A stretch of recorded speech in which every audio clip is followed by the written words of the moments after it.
Mi nombre es Manuel Guerrero, yo soy psicólogo con un doctorado en Sociología Jurídica e Instituciones Políticas.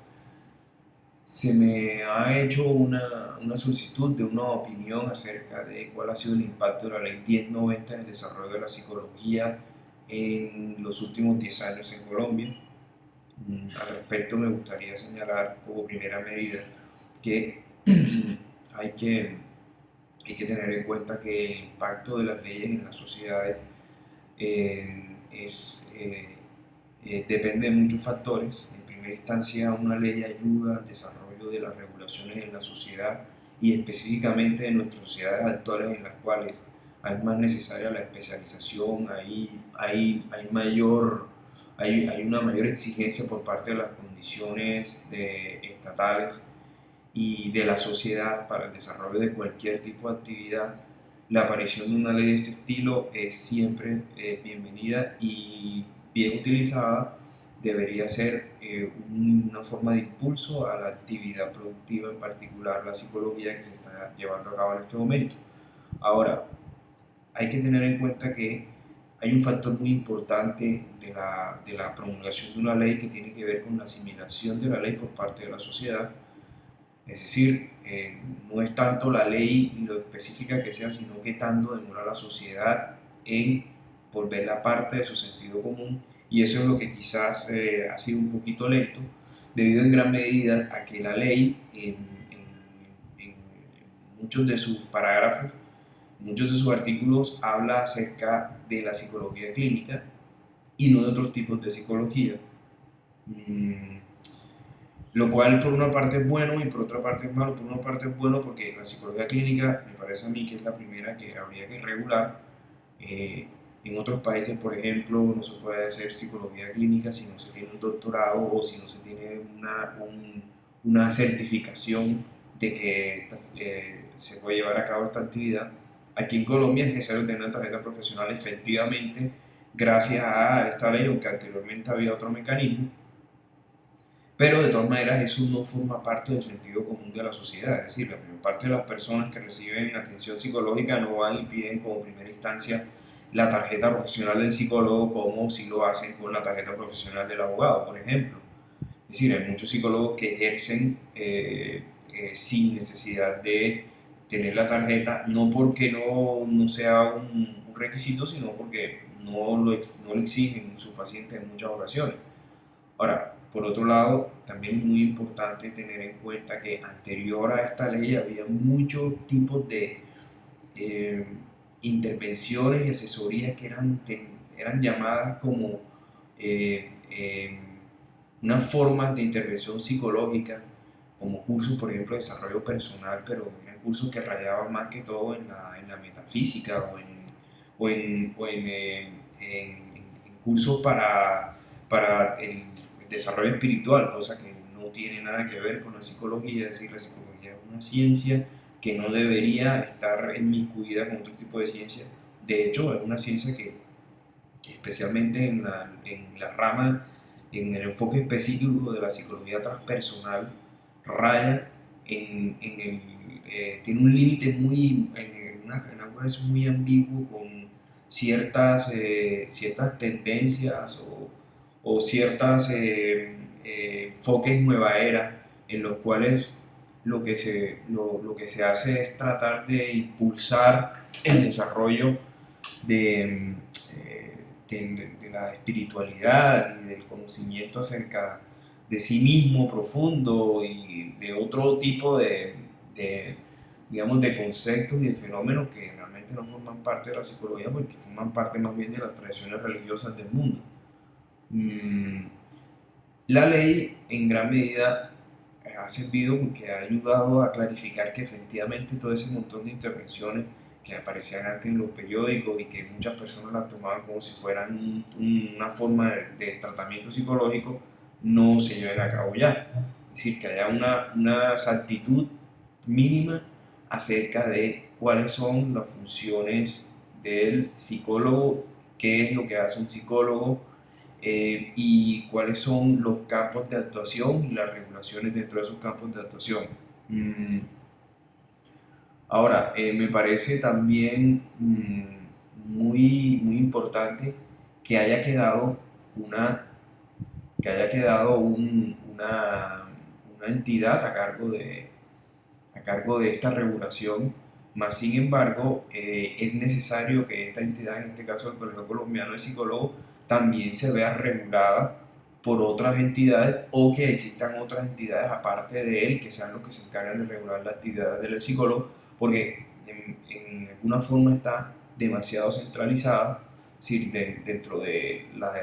descripción de la ley, el Colegio Colombiano de Psicólogos aparece como el ente regulador principal y único definitivo, lo cual hace, eh, eh, podría desencadenar en posibles problemas de burocracia o de excesiva centralización, que tampoco son convenientes para ningún desarrollo profesional. Y por otro lado, que otra cuestión que también es muy importante es la formalización de las reglas que determinan eh,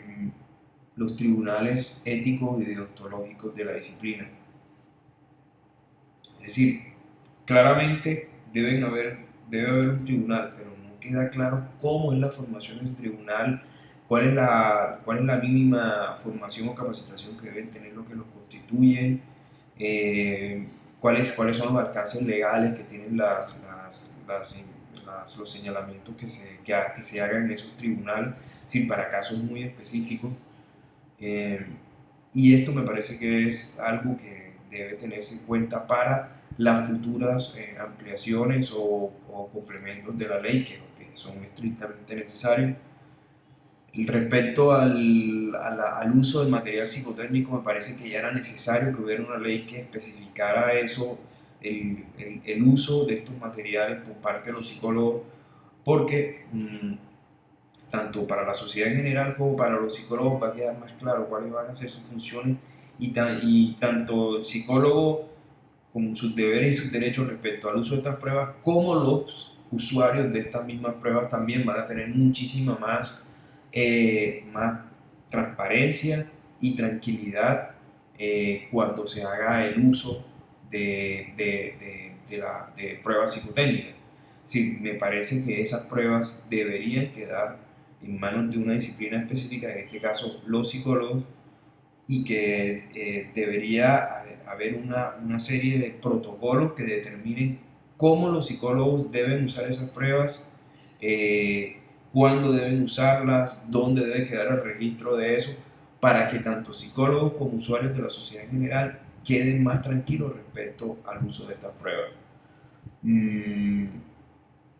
Ahora, respecto a la segunda pregunta, que señala las diferencias en las limitaciones que podría tener la ley 1090, lo primero que hay que decir es que ninguna ley es perfecta, porque las leyes lo que son es un complemento de la acción social, del, del, del movimiento normal de la sociedad. Y esta ley lo que está ayudando a la regulación del ejercicio de la psicología, pero no lo puede hacer todo. En ese sentido, a lo que voy es que, por una parte, los psicólogos son realmente los directos encargados de que el ejercicio de su profesión sea llevado a cabo de manera cada vez mucho más profesional, cosa que en muchas ocasiones, precisamente por la falta de regulación, no se da. Y por otro lado también tiene mucho que ver con el conocimiento que tiene la sociedad acerca de cuáles son las funciones y cuáles son las posibles limitaciones del psicólogo. Es decir, la sociedad en general también debería conocer la ley, debería saber qué es lo que puede hacer un psicólogo por ella, o debería al menos tener en términos generales qué puede hacer un psicólogo y en qué se diferencia, por ejemplo, de un psiquiatra,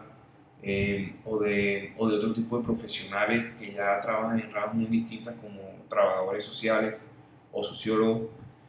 porque en algunas ocasiones eso me parece no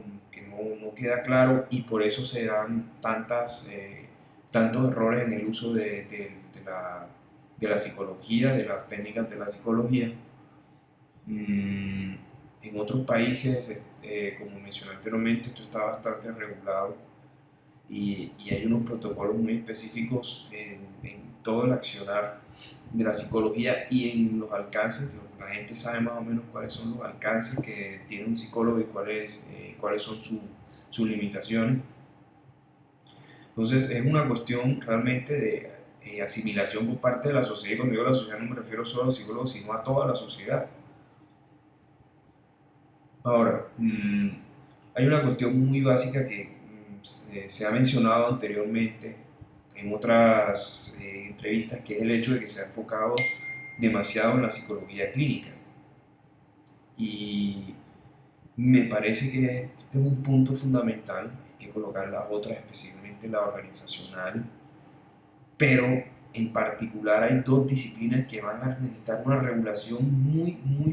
mucho más específica en el futuro, que me parece a mí son las dos psicologías que más van a estar desarrolladas en un futuro muy cercano, que son la neuropsicología y la psicología jurídica. Por una parte, la neuropsicología está desarrollándose unos pasos agigantados. Cada vez más su ejercicio se limita con otras áreas como la psiquiatría y la misma medicina, o sea, neuropsicología y neurología están demasiado unidas y por lo tanto es necesario saber exactamente cuáles son los límites de una y de la otra. Pero eh, dadas las investigaciones y los avances que se han hecho en los últimos tiempos,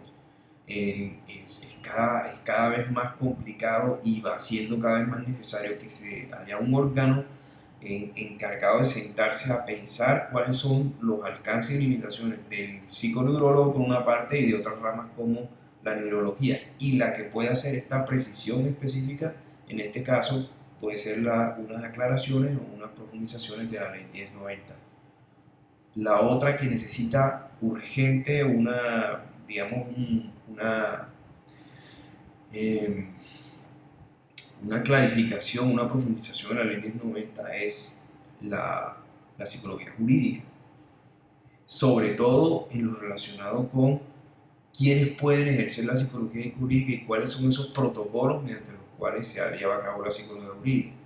Como sabemos, y hemos visto en los últimos tiempos, el Estado cada día se mete más en zonas donde anteriormente no entraba la psicología, por ejemplo, la familia, ya hay unas leyes sobre el maltrato intrafamiliar, las relaciones de pareja, anteriormente los problemas entre hombres y mujeres eran resueltos entre la pareja, es decir, el esposo, esposa, resolvían sus problemas como podían y nadie más se metía en eso. Hoy en día el Estado ya tiene una injerencia mucho mayor y por eso han salido todas estas leyes, especialmente, no por hacer énfasis en eso, especialmente en lo que tiene que ver con la protección a los posibles abusos por parte de los hombres a las mujeres. Entonces, en ese sentido, es necesario hacer una clarificación y una profundización en la ley de cuáles son los requerimientos mínimos que debe tener un individuo, un psicólogo en particular, para hacer un peritaje forense, en particular, que son, digamos, las prácticas que más necesaria regulación necesitan porque tienen unas implicaciones legales que pueden tener un gran impacto en la vida de las personas. Es decir, estamos hablando de la posible libertad o